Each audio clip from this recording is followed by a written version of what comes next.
Hi friends, ഇന്ന് നമുക്ക് വളരെ പെട്ടെന്ന് തയ്യാറാക്കാൻ പറ്റുന്നതും നല്ല ടേസ്റ്റി ആയിട്ടുള്ള ഒരു വെജിറ്റബിൾ സൂപ്പ് എങ്ങനെയാണ് തയ്യാറാക്കാൻ നോക്കാം. അപ്പോൾ നേരെ വീഡിയോയിലേക്ക് പോവാം.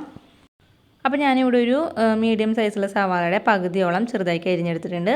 പിന്നെ ഇതുപോലെ ഒരു കാപ്സിക്കത്തിൻ്റെ പകുതിയൊക്കെ എടുത്തിട്ടുള്ളൂ. പിന്നെ വേണ്ടത് ക്യാബേജാണ്. അതും കുറച്ച് ഏകദേശം ഒരു 1/4 കപ്പോളം വെച്ചിട്ടാണ് എല്ലാതും എടുത്തേക്കുന്നത്. പിന്നെ ബീൻസ് ചെറുതാക്കി അരിഞ്ഞെടുത്തിട്ടുണ്ട്. ക്യാരറ്റ് എടുത്തിട്ടുണ്ട്. പിന്നെ വേണ്ടത് വെളുത്തുള്ളിയാണ്. അത് 1 ടീസ്പൂണൊക്കെ ചെറുതായി അരിഞ്ഞത്. പിന്നെ ഒരു 2 പച്ചമുളക് വട്ടന അരിഞ്ഞത്. അതേപോലെ 1 ടീസ്പൂണൊക്കെ ഇഞ്ചി ചെറുതായി അരിഞ്ഞത്. ഇത്രയാണ് ഞാൻ എടുത്തേക്കുന്നത്.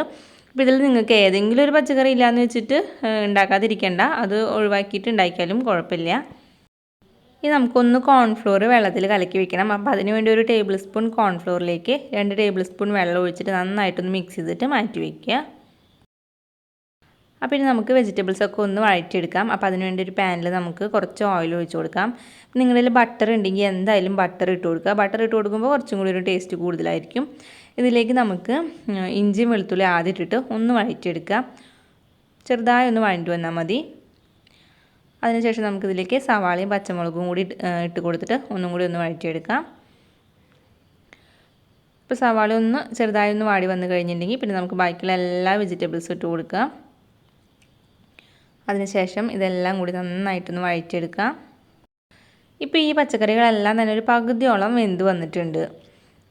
ഇനി നമുക്കിതിലേക്ക് വെള്ളം ഒഴിച്ച് കൊടുക്കണം. ഞാനിവിടെ 2 കപ്പ് വെള്ളമാണ് ഒഴിച്ച് കൊടുക്കുന്നത്. വെള്ളം ഒഴിച്ച് കൊടുത്തിട്ടുണ്ടെങ്കിൽ പിന്നെ നന്നായിട്ടും തിളപ്പിക്കണം. അപ്പോൾ ആ തിളയ്ക്കുന്ന സമയത്ത് ബാക്കി വേവും കൂടിയും കറക്റ്റായി കിട്ടും. ഇപ്പോൾ ഇതിവിടെ നന്നായിട്ട് തിളച്ച് വന്നിട്ടുണ്ട്. പച്ചക്കറികളെല്ലാം വെന്ത് വന്നിട്ടുണ്ട്. നിങ്ങൾ ഇടയ്ക്കൊന്ന് നോക്കുക, ക്യാരറ്റും ബീൻസൊക്കെ ഒന്ന് എടുത്ത് കഴിച്ച് നോക്കുക വെന്ത് വന്നിട്ടുണ്ടോയെന്ന്. വെന്ത് വന്നിട്ടുണ്ടെങ്കിൽ നമുക്കിതിലേക്ക് പിന്നെ ആവശ്യത്തിനുള്ള ഉപ്പിട്ട് കൊടുക്കാം. പിന്നെ വേണ്ടത് കുരുമുളക് പൊടിയാണ്. ഞാനിവിടെ ഇപ്പോൾ 1/2 ടീസ്പൂൺ കുരുമുളക് പൊടി ഇട്ട് കൊടുക്കുന്നുണ്ട്. നിങ്ങളുടെ എരിവിനനുസരിച്ചിട്ട് കുരുമുളക് പൊടി വേണമെങ്കിൽ കൂട്ടിയിട്ട് കൊടുക്കാം. പിന്നെ വേണ്ടത് വിനാഗിരിയാണ്. അതൊരു 1/2 ടീസ്പൂൺ വിനാഗിരി ഒഴിച്ച് കൊടുക്കുന്നുണ്ട്. ഇപ്പോൾ ഞാനിവിടെ ടേസ്റ്റ് നോക്കിയപ്പോൾ കുറച്ച് എരിവിൻ്റെ കുറവുണ്ട്. അപ്പോൾ ഞാനൊരു 1/2 ടീസ്പൂൺ കുരുമുളക് പൊടിയും കൂടി ഇട്ട് കൊടുക്കുന്നുണ്ട്. അപ്പോൾ കുരുമുളക് പൊടിയൊക്കെ നിങ്ങളുടെ ഇഷ്ടത്തിനനുസരിച്ചിട്ട് കൂട്ടിയും കുറച്ചിട്ട് ഇട്ട് കൊടുക്കാം. അതിനുശേഷം നന്നായി തിളച്ച് കഴിഞ്ഞിട്ടുണ്ടെങ്കിൽ പിന്നെ നമുക്കിതിലേക്ക് സോയാ സോസ് ചേർത്ത് കൊടുക്കാം. അതൊരു 1/2 ടേബിൾ സ്പൂൺ മതി. അത് ഒഴിച്ചിട്ട് നന്നായിട്ട് തിളച്ച് വന്നിട്ടുണ്ടെങ്കിൽ പിന്നെ നമുക്കിതിലേക്ക് നേരത്തെ മിക്സ് ചെയ്ത് വെച്ചിട്ടുള്ള കോൺഫ്ലോർ ഒന്നും കൂടി നന്നായിട്ടൊന്ന് ഇളക്കി കൊടുത്തതിന് ശേഷം ഇതിലേക്ക് ഒഴിച്ച് കൊടുക്കുക. അപ്പോൾ ഹൈ ഫ്ലെയിമിൽ തന്നെ വെച്ച് കൊടുക്കുക. അപ്പോൾ ഇതിങ്ങനെ കുറുകി വരും. അപ്പോൾ ഈ ഒരു പാകം മതി. നമുക്ക് ഫ്ലെയിം ഓഫ് ചെയ്യാറായിട്ടുണ്ട്. അതൊരു പെട്ടെന്ന് 1 മിനിറ്റ് കോൺഫ്ലോർ ഒഴിച്ചിട്ട് 1 മിനിറ്റ് നന്നായിട്ടൊന്ന് തിളച്ച് കഴിഞ്ഞാൽ പിന്നെ നമുക്ക് ഫ്ലെയിം ഓഫ് ചെയ്ത് കൊടുക്കാവുന്നതാണ്. ലാസ്റ്റായിട്ട് ഞാനിതിലേക്ക് കുറച്ച് മല്ലിയില അരിഞ്ഞതും കൂടി ഇട്ട് കൊടുക്കുന്നുണ്ട്.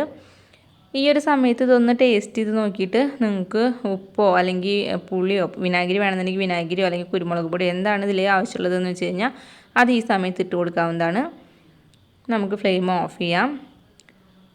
അപ്പോൾ ഇത് നല്ല ചൂടോട് കൂടി തന്നെ കുടിക്കണം. നല്ല ടേസ്റ്റാണ്. നമുക്ക് അരിഞ്ഞിട്ടുള്ള ഇഞ്ചിയും വെളുത്തുള്ളിയും പിന്നെ വെജിറ്റബിൾസൊക്കെ കടിക്കാൻ കിട്ടുമ്പോൾ നല്ല ടേസ്റ്റാണ്.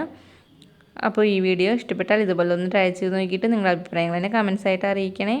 പിന്നെ ഈ വീഡിയോ ഇഷ്ടപ്പെട്ടാൽ ലൈക്ക് ചെയ്യാനും ഷെയർ ചെയ്യാനും മറക്കരുത്. പിന്നെ ഈ ചാനൽ പുതിയതായിട്ടാണ് നിങ്ങൾ കാണുന്നതെങ്കിൽ പ്ലീസ് ചാനൽ ഒന്ന് സബ്സ്ക്രൈബ് ചെയ്യണേ. അപ്പോൾ ഇനി വേറൊരു വീഡിയോ ആയിട്ട് കാണാം. അതുവരേക്കും എല്ലാവർക്കും ബൈ.